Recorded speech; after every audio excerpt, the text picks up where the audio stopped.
अस्सलाम वालेकुम everyone, this is Afsa Mohammed Asif here again. अच्छा स्टूडेंट्स, आज हमने मई जून 2022 पेपर वेरिएंट 1-2 है आपके पास, और आज हम लोग पेपर 1 कर रहे हैं जो आपका short answer and data responses होता है। इसमें आपके पास 4 क्वेश्चंस होते हैं, ईच 20 मार्क्स के, और each and every case study क्या होती है, डिफरेंट होती है। तो टोटल इसके अंदर आपके पास 4 केस स्टडीज होती हैं। अब देखें बिजनेस के पेपर में 4 एलिमेंट्स कौन से टेस्ट होते हैं, वो आपकी नॉलेज, एप्लीकेशन, एनालिसिस और evaluation.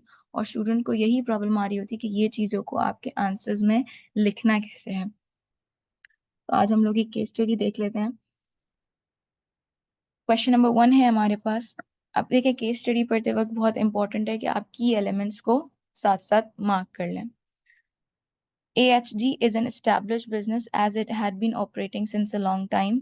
It sells garden products, including plants and flowers. AHG uses competitive pricing. The business has 4 managers and 30 other employees. All AHG managers uses delegation. The finance manager is analyzing AHG's statement of financial position as she is interested in its liquidity and extract shown in table 1.1. अच्छा देखें students, AHG के बारे में एक business है AHG जो कि एक स्टैब्लिश बिजनेस है, और ये गार्डन प्रोडक्ट सेल करता है जिसमें फ्लावर्स और प्लांट्स इसके मेन प्रोडक्ट्स हैं। और AHG कौन सी प्राइसिंग स्ट्रैटेजी यूज करता है, कंपेटिटिव प्राइसिंग। अब कंपेटिटिव प्राइसिंग कौन सी प्राइसिंग स्ट्रैटेजी होती है कि आप जो सिमिलर अदर कंपेटिटर्स हैं मार्केट में उनके जैसी ही प्राइसेस चार्ज कर रहे हो। आपकी प्राइसेस या तो उनसे थोड़ी सी हायर होंगी या थोड़ी सी लोअर होंगी, बट ऑलमोस्ट सिमिलर रेट्स होंगे। बिजनेस के पास इन टोटल देखें 34 एम्प्लॉयज हैं, 4 मैनेजर और 30 अदर एम्प्लॉय, तो टोटल 34 एम्प्लॉयज हो गए हैं। और ये AHG के जो मैनेजर्स हैं, ये जो 4 मैनेजर्स हैं, ये कौन सा स्टाइल यूज करते हैं, ये डेलीगेशन स्टाइल यूज करते हैं। इसके अंदर क्या होता है कि मैनेजर अपनी रिस्पॉन्सिबिलिटीज अपने सबॉर्डिनेट्स को ट्रांसफर कर रहा होता है। अब जो इसकी फाइनेंस मैनेजर है वो इसकी कंपनी की लिक्विडिटी में इंटरेस्टेड है, तो वो उसकी SOFP statement of financial position देख रही है, और उसी का एक्सट्रैक्ट आपको यहाँ पर टेबल 1.1 में इन्होंने शो किया हुआ है, जिसके अंदर हमें आपके पास नॉन करंट एसेट 800 के बताए हुए हैं, करंट एसेट्स 660 के बताए हुए हैं, एंड करंट लायबिलिटीज 600 के बताए हुए हैं। अच्छा यहाँ पे अभी हम एक और काम क्या कर लेते हैं, हम केस स्टडी पढ़ते वक्त अगर कोई फाइनेंशियल इन्फॉर्मेशन आपके पास गिवन है जिससे आप रेशियोज कैलकुलेट कर सकते हैं, तो एहतियातन हम वो कैलकुलेट कर लेते हैं कि मे बी हमें आगे केस स्टडी में उसका क्वेश्चन आ जाए तो हम उसको एप्लीकेशन से रिलेटेड यूज कर सकें। तो देखिए रेशियो क्या कैलकुलेट होगा। अब यहाँ पे आप लोग देख सकते हैं कि आपके पास करंट एसेट्स गिवन है एंड करंट लायबिलिटीज गिवन है, तो हम क्या करंट एसेट रेशियो कैलकुलेट कर सकते हैं? जी बिल्कुल कर सकते हैं, जिसका फॉर्मूला होता है current asset upon current liabilities. आप देखिए करंट एसेट्स यहाँ पे आपके पास 660 के हैं एंड आपके पास करंट लायबिलिटी 600 की हैं।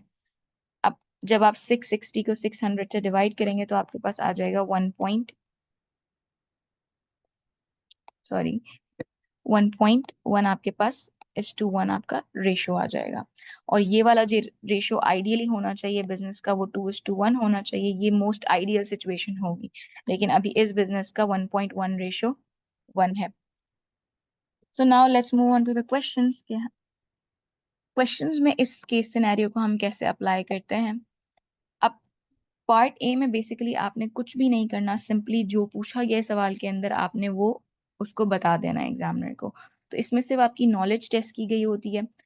यहाँ पर आपके पास क्वेश्चन है डिफाइन करंट लायबिलिटीज। अब करंट लायबिलिटीज होता क्या है, बहुत बेसिक सा क्वेश्चन है, इसको कर लेते हैं।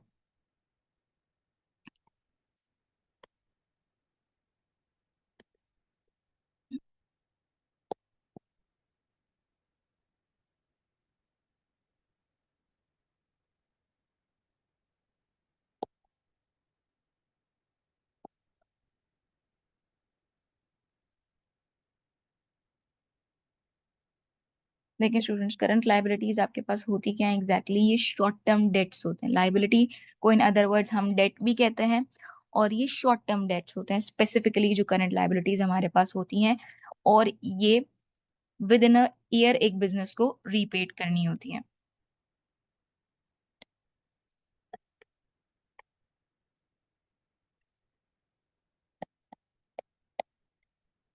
तो इसमें हम लोग थोड़ा हाईलाइट कर लेते हैं कि हमारे पास जो इम्पोर्टेंट पॉइंट्स हैं, जो की टर्म्स हैं, वो क्या है। ये की टर्म्स हैं, सॉरी ये रीपेड है, ये रीपेड है। तो इधर की टर्म्स आपके पास क्या है कि आप ये वाली जो पॉइंट है, ये वाली जो लाइन है specifically prepaid with in a 1 year, ये आप लोगों ने मिस नहीं करनी। और ये जो लाइन है, ये शॉर्ट टर्म डेट्स हैं, ये इसके मेन की पॉइंट्स हैं। अगर आप डेफिनेशन के अंदर इसके मेन की एलिमेंट्स की जार्गन्स लिख के आ जाते हैं तो इट्स ओके, आप डेफिनेशन को थोड़ा सा अपने वर्ड्स में रिफ्रेज भी कर सकते हैं, बट उसका मेन कॉन्सेप्ट आप पूरी बात कर रहे हो, ये ध्यान में रखिएगा। नेक्स्ट क्वेश्चन है आपके पास, identify 2 examples of a non current asset. इस क्वेश्चन में हमें एप्लीकेशन करनी होती है। एप्लीकेशन का क्या मतलब होता है? एप्लीकेशन का मतलब होता है कि केस स्टडी से कनेक्ट करना आंसर को, लेकिन इसमें सिर्फ आइडेंटिफाई 2 एग्जांपल्स बोला हुआ है नॉन करंट एसेट की, तो इसमें एज सच कोई एप्लीकेशन आप नहीं करेंगे। जस्ट सिंपली आपने दो कोई ऐसे नॉन करंट एसेट बता देने हैं जो कि बिजनेस यूज कर रहा हो। और एप्लीकेशन इस पार्ट में सिर्फ तब जरूरी होगी जब इसमें बिजनेस का नाम लिखा हुआ होगा। यहाँ पे हमें इस पार्ट में AHG2 नहीं दिख रहा है, तो जस्ट सिंपली आपने 2 एग्जांपल्स लिख देनी है नॉन करंट एसेट की। अब देखिए, ये जो बिजनेस है गार्डन प्रोडक्ट सेल कर रहा होगा, तो ये जो गार्डन होगा वो किसी न किसी लैंड पे होगा, तो लैंड एक आपकी नॉन करंट एसेट हो गई। या तो आप इसकी जगह बिल्डिंग भी लिख सकते हैं। अब देखिए, कोई भी अगर बिजनेस होता है वो अपने मोस्ट ऑफ द बिजनेस क्या कर रहे होते हैं, अपने बिजनेस के अंदर मशीनरी का कोई ना कोई यूजेज कर रहे होते हैं, तो मशीनरी भी आपकी नॉन करंट एसेट हो गई। अगर मशीनरी भी नहीं यूज कर रहे तो कुछ डिलीवरी व्हीकल्स यूज कर रहे होते हैं, कुछ कस्टमर्स को डिलीवरी सर्विसेज प्रोवाइड कर रहे होते हैं, तो उनके लिए कार्स ट्रक्स हो गया, तो आप यहाँ पे मशीनरी भी लिख सकते हैं और इधर डिलीवरी व्हीकल भी लिख सकते हैं।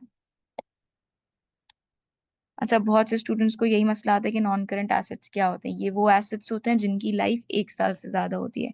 अब देखिए, एग्जांपल से भी पता चल रहा है कि हमने वही एसेट्स लिखे हुए हैं जिनकी लाइफ यूजुअली 1 साल से ज्यादा ही होती है। अब पार्ट सी पे आ जाते हैं। पार्ट सी पे क्या कह रहा है? इसमें आपके ये वाले 3 एलिमेंट्स टेस्ट होते हैं, knowledge, application and analysis. Part C क्या कहता है? हमें outline 2 possible reasons why liquidity.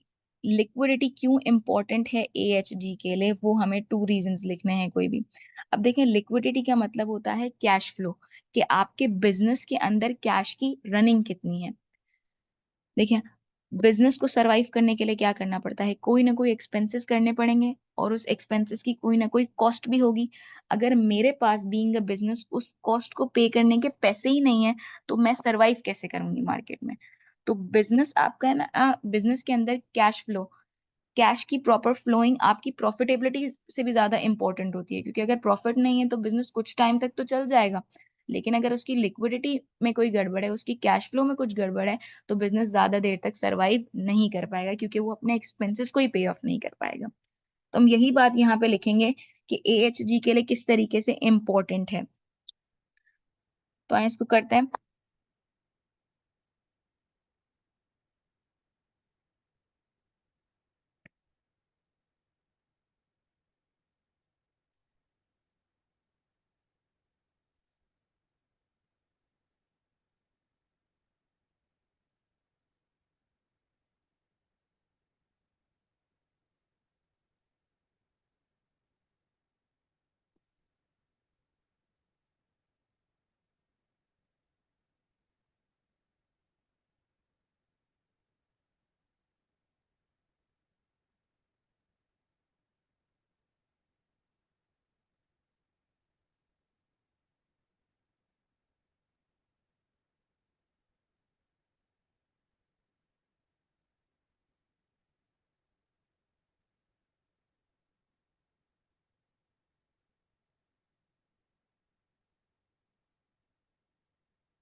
देखिए, यहाँ पे हमने सिंपली लिखा क्या है, किस तरीके से हमने एप्लीकेशन की है कि for a business like AHG, मैंने AHG का नेम यूज कर लिया। Liquidity is important because it will help the flower and plant business. अब देखिए, ये AHG अगर आपने केस स्टडी में दोबारा से हम देखें तो ये क्या सेल कर रहा है? Plants and flowers. तो मैंने इसके प्रोडक्ट का नाम ले लिया, तो ये plant flower and plant business है। तो इसको लिक्विडिटी कैसे हेल्प करेगी? अपने एक्सपेंसेस को पे ऑफ करने में हेल्प करेगी। सेकेंड पॉइंट हम ये भी लिख सकते हैं कि जब आपकी कंपनी की लिक्विडिटी पोजीशन होती है उसकी लाइबिलिटी पे ऑफ करने की पावर। तो लिक्विडिटी पोजीशन जब एक कंपनी की अच्छी होगी तो मोस्ट लाइकली है कि उसको ज़्यादा अच्छे इंटरेस्ट रेट्स पर लोन मिलेंगे और उसके लोन्स जल्दी अप्रूव हो जाएँगे। उसको इन फ्यूचर अगर कोई इन्वेस्टमेंट रेज़ करनी हो एक्सटर्नली तो उसके लिए ईज़ी होगा।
देखिए स्टूडेंट्स, इसमें मैंने क्या लिखा हुआ है, if in future AHG needs to raise finance, अगर फ्यूचर में AHG को फाइनेंस रेज करने की कोई भी ज़रूरत पड़ गई, एक्सटर्नली अगर उसको फाइनेंस रेज करना पड़ गया, तो लिक्विडिटी इंप्रूव, अच्छी लिक्विडिटी पोजीशन उसको असिस्ट करेगी, हेल्प करेगी कि उसके जो इन्वेस्टमेंट्स हैं वो अप्रूव हो जाएँ और उसको अच्छी इन्वेस्टमेंट्स मिल जाए। और अगर वो कहीं बैंक से लोन ले रहा है या किसी अ, और से लोन ले रहा है तो उसको अच्छे इंटरेस्ट रेट्स ऑफर कर सकता है। तो स्टूडेंट्स, आज हम लोग पार्ट सी तक ही कवर करेंगे। नेक्स्ट वीडियो में हम इसके पार्ट डी एंड ई को कवर करेंगे। टिल देन, अल्लाह हाफ़िज़ एवरीवन।